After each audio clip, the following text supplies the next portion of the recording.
Welcome to Otherworld. I'm your host, Jack Wagner. This episode is part of a series we're doing. If you're just tuning in for the first time, you should go back and start from the beginning. When Eilish first emailed me, the subject line was, "I survived a murder attempt, and now I see ghosts."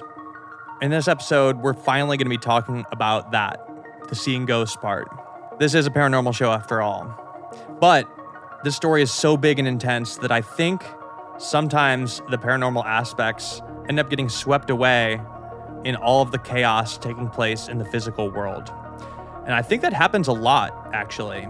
And that's what fascinates me the most in talking to people. Sometimes paranormal experience is sandwiched between so many other things that it's almost a minor detail in a larger story to the person who lived through it. For Eilish, she was shown this vivid slideshow of people in her life on what she described as a floating screen in her vision. I've asked her about this a lot, and what it sounds like to me is similar to the Apple Vision Pro, if you want a visual reference. And by the way, that specifically is something I've heard described a lot, especially with people who had near-death experiences. Then, shortly after, 3 people from her life appeared before her one at a time. And all 3 of them are people that had passed away. And the last one that appeared before her was a person she hardly knew that was murdered by her partner. And this girl that she saw physically helped Eilish sit up and find her phone, which she was able to use to call 911. And that's very amazing for so many reasons. I imagine for listeners, there are 2 main reactions to this.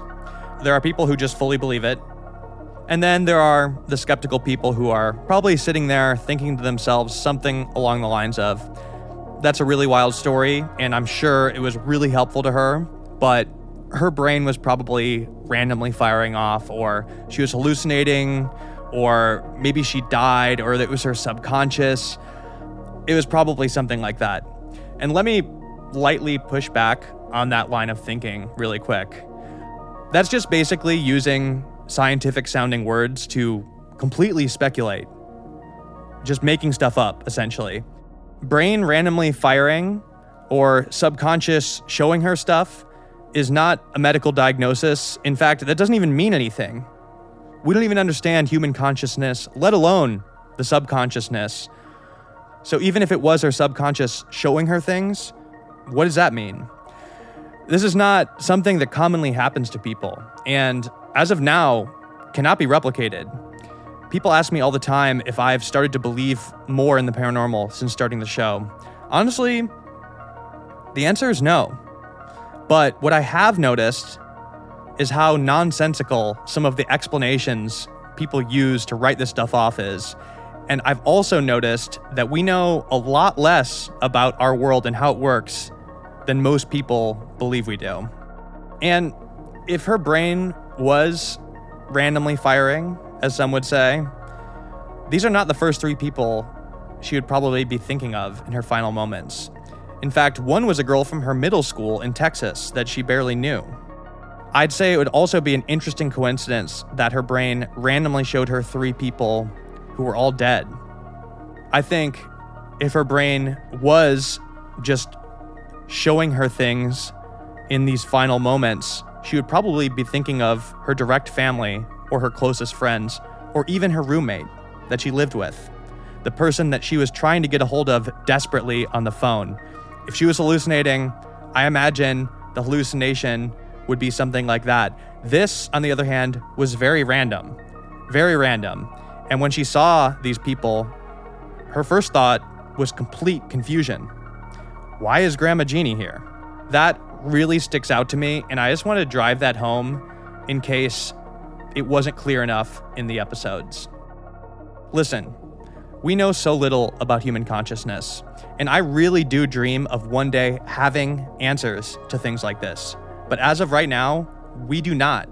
So, no matter which side you're on, we still do not know what happened to Eilish. And I don't think she does either. Near-death experiences are still a mystery, and Eilish did not die. but she certainly came close.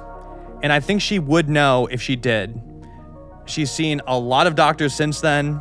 In fact, she's had 10 surgeries from all of this, and she's still dealing with complications of this attack to this day. But I do think Eilish came as close to death as a person can get. She experienced having her life taken from her, but was able to come back. And how she did that is pretty amazing to me. And ever since she came back, some very strange things have been happening to her that has made her think that maybe part of her is still touching the other side. This is episode 42, Eilish Poe Part 5, and you're listening to Otherworld. Hello? Is this Bobby? Yes, it is. At its core, the science you can't argue with. A story about all of a sudden is up in the sky. It's almost frustrating that it's happening. I'm literally I'm gonna die. I've He was just Its looking. limbs were just like wrong. He was just stood there. Everybody moves back into the light, even if it takes them a minute.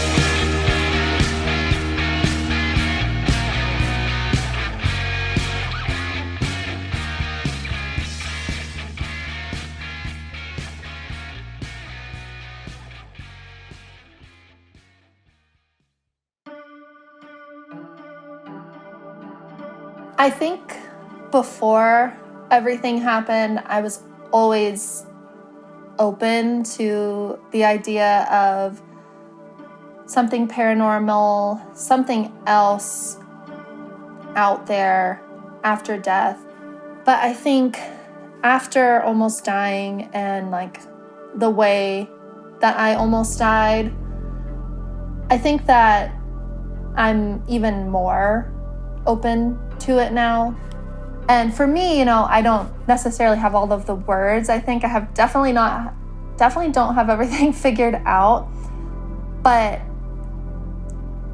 I feel like actually seeing two of my favorite people in the entire world, Vicky and then my grandma Jeannie, I think seeing them in that really, really dire moment really, to me, opened up everything even more and made me feel like people and souls and things like that out there that are there for us in ways that we don't even know or understand. I grew up in a really religious household, so I've always heard oh, this person it's your guardian angel, or this person's watching over you now and people die.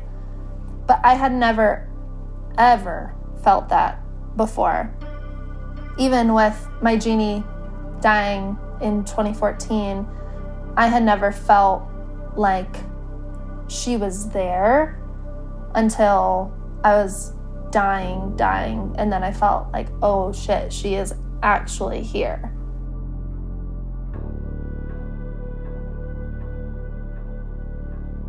A lot of strange things, not just paranormal, have happened since being attacked, since almost dying, having an NDE. For example, I sometimes feel very strong urges or sensations of something happening. And the biggest example, I was in the shower and I was just having taking a shower. And all of a sudden I felt just like I got punched in the stomach, like that feeling when the wind is just completely knocked out of you. But it felt literally like somebody punched me in my lower abdomen. And I fell over and I was sitting down in the shower. And I just felt like, oh, my friend is pregnant. For the sake, I'll call her Katie. Oh, Katie is pregnant. I get up, I get out of the shower, and I'm just still thinking about it. I'm like, that was bizarre. And I get out and I tell my boyfriend Tim, I think Katie is pregnant, and I think that she is 10 weeks pregnant, specifically 10 weeks pregnant. And then maybe 3 days, it might have been 2 days, at work, I'm talking to her at lunch. she is like upset that some of her family wasn't going to be able to come down for the holidays because she had something she really wanted to share with them. And I was like, oh, you're pregnant? And she was just like, what makes you say that? And I told her, and she just starts like cackling, like losing it. And she was like, I wasn't going to tell you yet, but yeah, I'm pregnant. And I was like, and you're 10 weeks pregnant, right? 10 weeks. And she's like, no, actually I'm around 7 or 8 weeks pregnant. And I was just like, okay, I guess I was like half right. A couple of weeks later, we meet up for lunch, her and I and another coworker of mine. And she shows us like some sonogram pictures. And she was like, so I'm actually 12 weeks pregnant today. And I was like, 12, right? Not 10. If you were 8 2 weeks ago, you'd be 10 weeks pregnant. But you're 12 weeks pregnant? And she was like, so you're not going to believe this, but when you and I talked, I was actually 10 weeks pregnant, like you thought. And I was just like, that is strange. Like, it was just this overpowering feeling. It was just bizarre. A lot of times things like that happen to me where I'll be talking to somebody and I can just kind of sense what they're about to tell me. And it feels just kind of like a cloud over me. I don't know. I don't know necessarily if I would want to call myself a psychic or necessarily that I could ever do a reading of some sort of someone, because it's not something that I can control. It just kind of happens.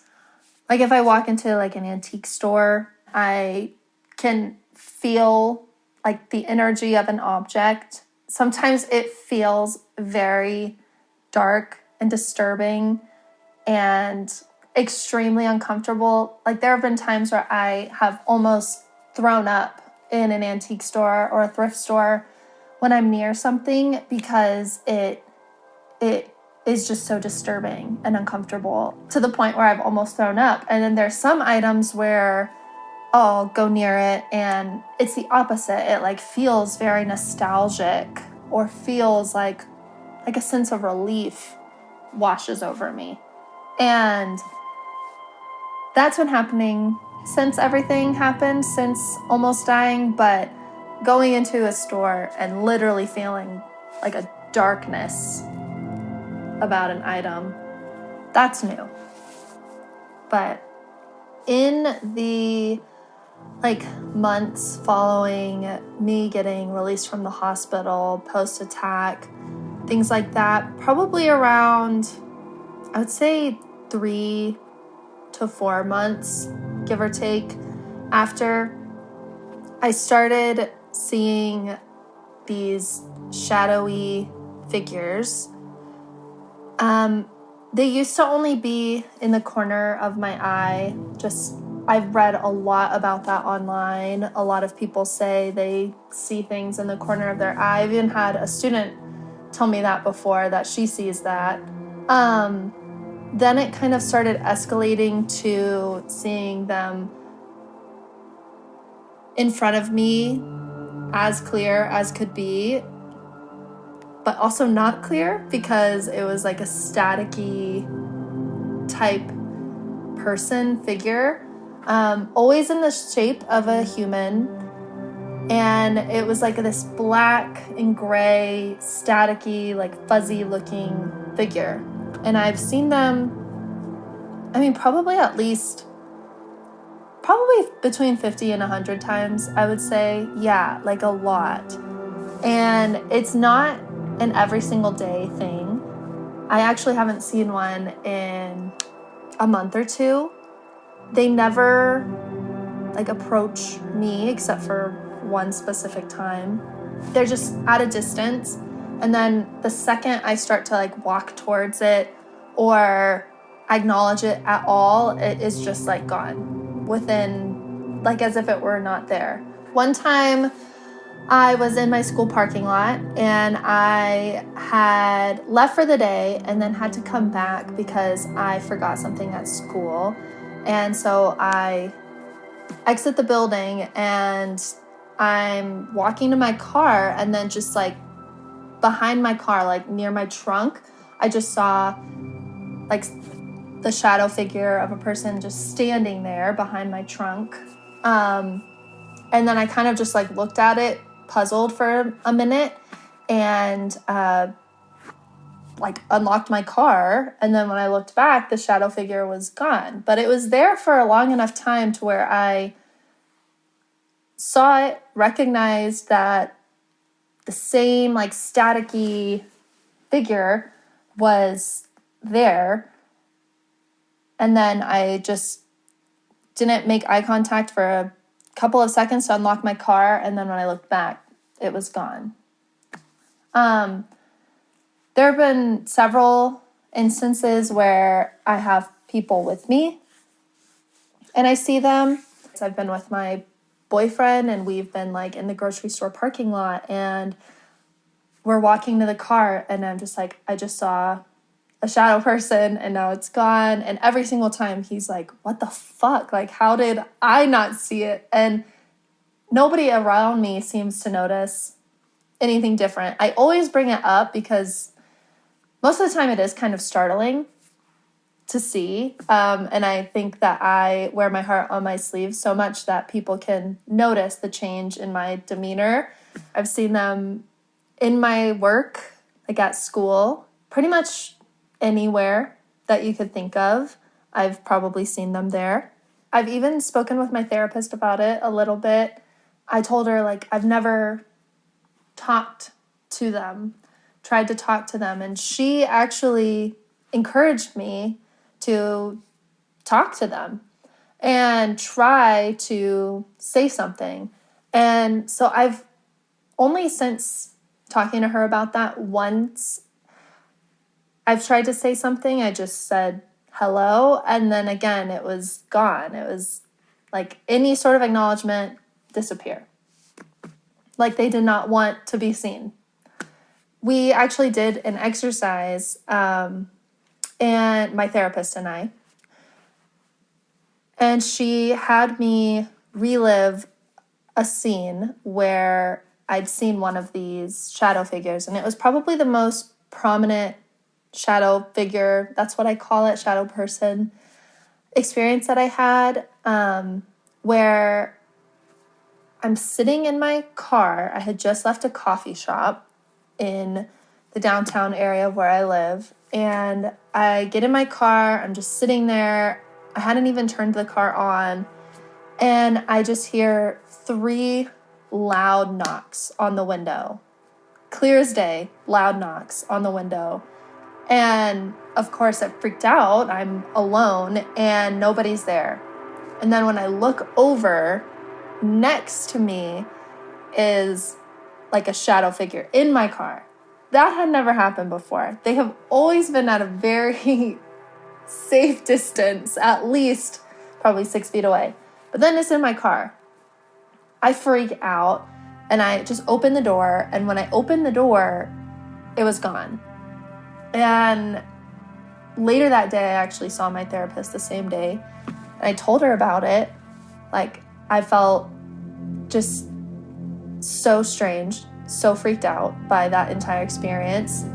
And she said that, like, in the coming weeks, we would try to relive that and see if we could get anything out of it.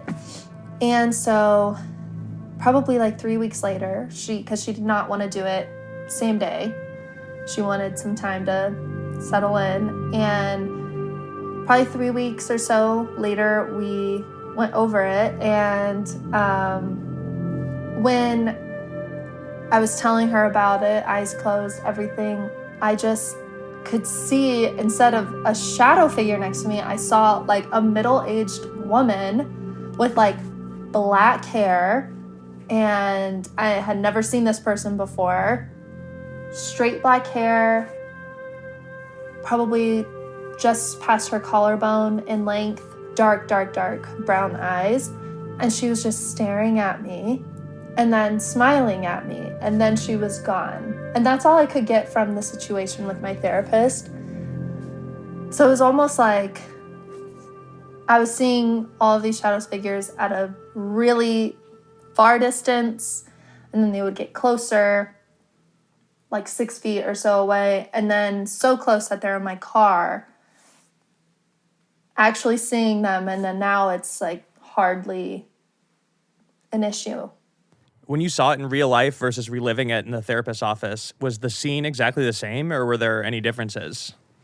When it was in my car, it didn't look like it was looking at me. It was the same black, staticky figure sitting in the car seat in front with me, like the passenger's seat. And it didn't look like it was looking at me. It looked like it was looking forward, as if we were just going on a trip along for the ride. In the moment, that's what it was like. But when I actually spoke with my therapist about it and I saw like a woman, she was looking like at me. And again, that was only for like maybe 5 to 10 seconds. And then I was talking with my therapist and she was gone. What does this feel connected to for you? Because I feel like a lot of people would jump to say things like, oh, you've experienced trauma. Do you think that these are occurring in moments of stress? Or it does not seem like it. I don't feel like they're moments of stress. Again, it's like walking out of the grocery store and things like that.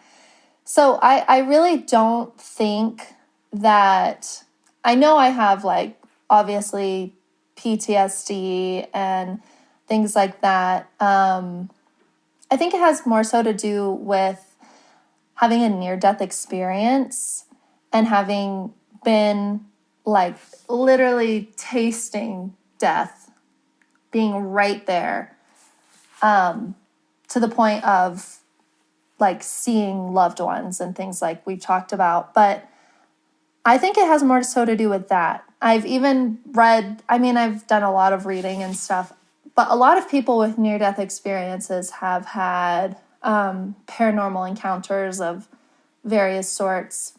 So I personally think it has more to do with that. And as time has gone on, I've been having them like less and less. And I kind of have like a little theory of maybe now that I'm like farther away from the incident and farther away from when I almost died, maybe I'm like getting farther away from, like further from the veil.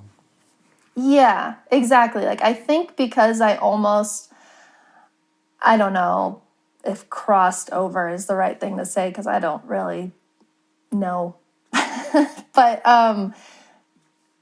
because it was so close, and I've read some theories about that. Maybe those shadow people are people who are kind of in the in-between of crossing over, not crossing over, and they're kind of like in the middle somewhere. And that's why like I can still see them.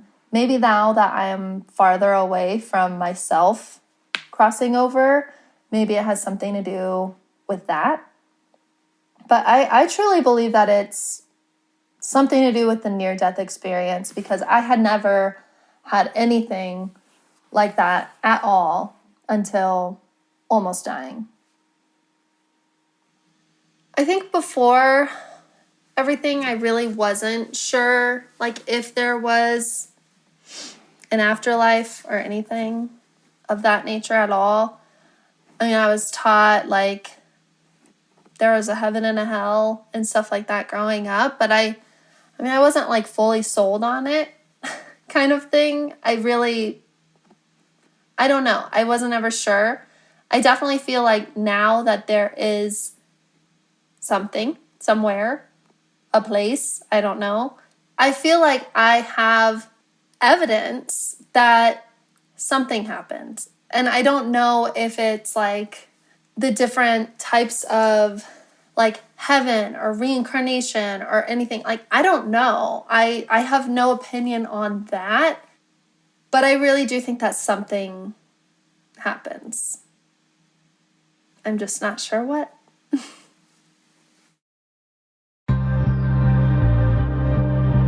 Okay, we have to take a quick break, but we will be right back.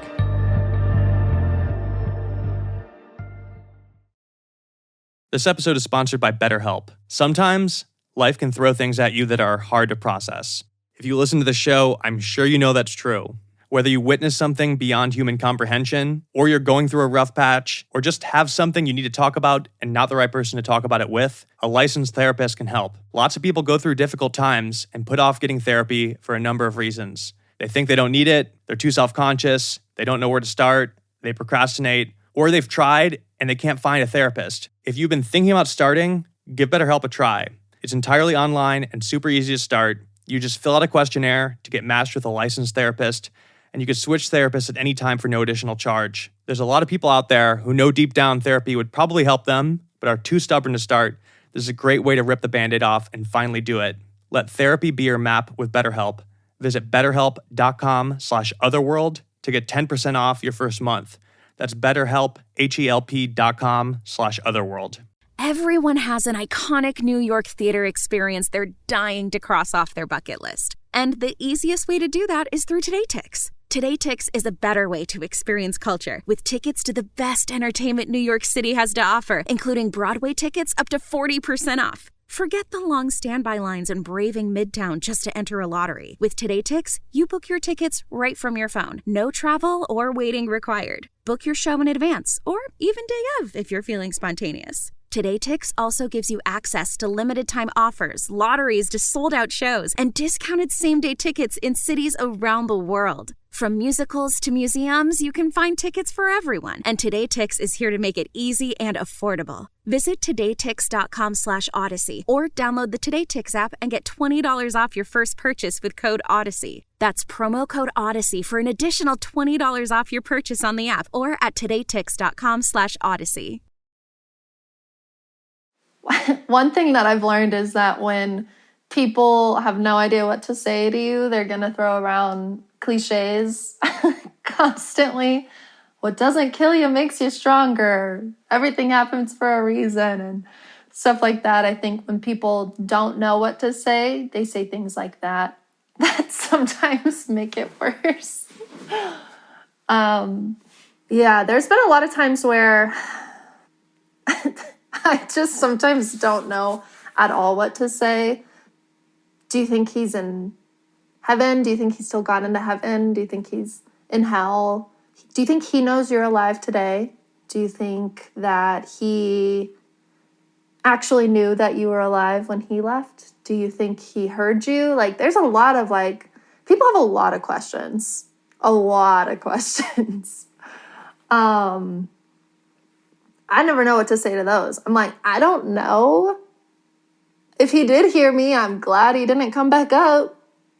Or if he does know that I'm still here, I hope it haunts him every day kind of thing. I don't know the answer to that. I think I've learned to be more open with what I'm feeling. I've always worn my heart on my sleeve, but now I think I I have to tell people how I feel. If you upset me, you're gonna know. I'm gonna tell you in a respectful way, but you will know. I don't hide things from people because there's no point. And I think when you almost die, you kind of realize there's no point in not saying what you feel unless it's going to really hurt somebody. I think you should say what you feel. Hurt somebody for no reason, I guess, would be the caveat, because sometimes people need to hear things that might be hurtful to them. Bystander effect is a serious issue, not just with what happened to me, where his friends should have told me about his previous relationships. But there's a million examples of bystander effect. I do think that people need to be able to recognize signs in a relationship that are toxic, it's not always going to be physical violence, I have gotten questions from a lot of people, a lot of women, like, who just really don't know who to talk to and have talked to me about, like, situations like, do you think that this was just some, like, normal misunderstanding, or do you think that this is a red flag? And my answer is always, like, if you're questioning it, it's probably a red flag. If you are feeling like you have to seek somebody else's advice out, or if you would be embarrassed to talk about this, like, with your mom or somebody that, like, a loved one, then it's probably not okay. What I think I want from other people is just to really trust your gut. Trust what your, not even mind, like, what your body, like, listen to that stuff. Listen to what things are telling you, because it's there for a reason. Your instincts are there for a reason. And just to not be afraid of talking about your experiences. Somebody will listen, and there's a whole world of people who are there rooting you on that you probably wouldn't know. So I went back to work around 4 months later, because, I mean, truly, like, they were my world at that point. They're basically family to me. So I was just ready to be back in the classroom. So in February, I started, like, easing back in and going in once a week. I mean, it was really strange. The day I got back, I found out that, like, there was a child psychologist or psychiatrist or somebody who would come in and talk to my class. I don't know if they had, like, a slip up in words, but essentially they told my class that I had been in an accident. And that word accident is very powerful, because an accident implies not on purpose. And what had happened to me was very much on purpose. Also, that word accident, I mean, what's the first thing we think of when somebody's like, accident? What's the first thing you think of? Car wreck. So a lot of the kids were writing me these letters that was like, Miss Poe, I hope your leg isn't broken from your car crash. Miss Poe, I hope you're doing better after being in a car wreck. Things like that. And at first I was like, where are they getting this information? And then when I got back, that's when I found out that somebody had used that word accident.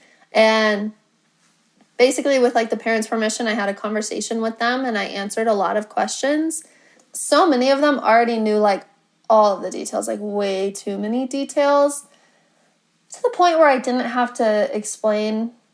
The parents were kind of, like, encouraged to have their own conversations with the kids, and I know that they did. They don't know everything, obviously. They know that somebody hurt me and that it was in my house and things like that, and a lot of them already knew that. One of them had a cousin who, like, works in the coroner's office and was like, Miss Poe, my cousin was there when they got the body off of the mountain. In front of my whole class. And I was just like, okay. And just, like, kind of shut that down. But of course, some of the kids were like, the mountain? Like, what is she talking about? I've told that kid's mom. She was mortified.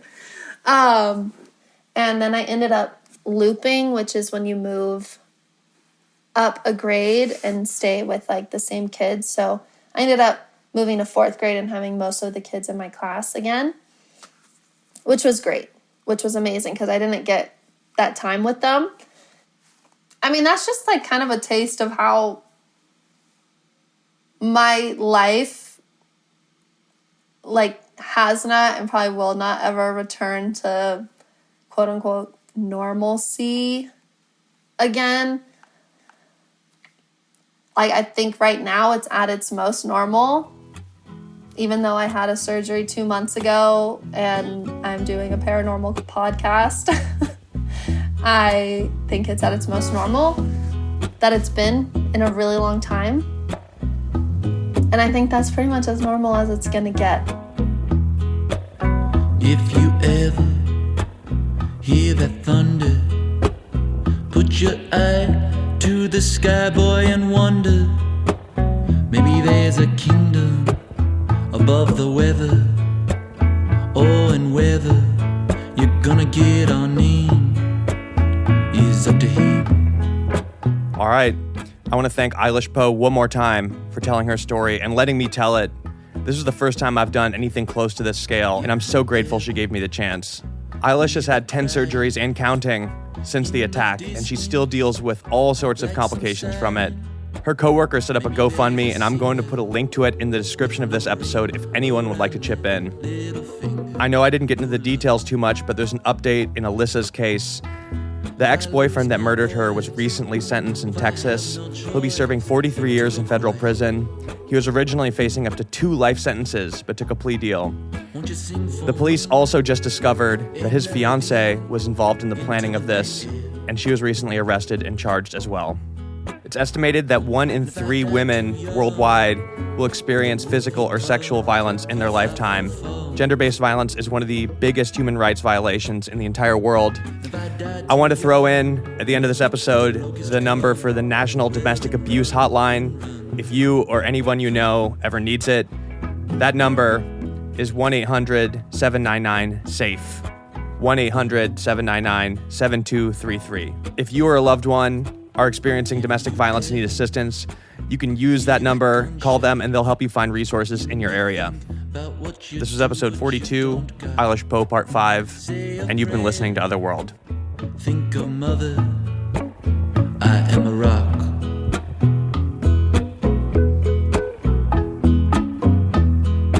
Otherworld is hosted and executive produced by myself, Jack Wagner. Our theme song is by Coberman. The song you're hearing right now is Beautiful Strangers by Kevin Morby. The soundtrack of this episode is by Juice Jackal and North Americans. This episode was edited by myself and engineered by Theo Schaefer. The artwork for our show is by Cul-de-sac Studios. Please show us your support by subscribing, leaving a 5-star review, and telling your friends about Otherworld. If you want to hear more episodes of the show, you can become a patron at patreon.com/otherworld. We have tons of stuff up there, including a recent bonus episode I did with Eilish. Our social media is at OtherworldPod on Instagram and Twitter. Thank you to the team at Odyssey: JD Crowley, Jenna Weiss-Berman, Leah Reese-Dennis, Rob Morandi, Eric Donnelly, Matt Casey, Casey Klauser, Maura Curran, Josephina Francis, and Hillary Schuff.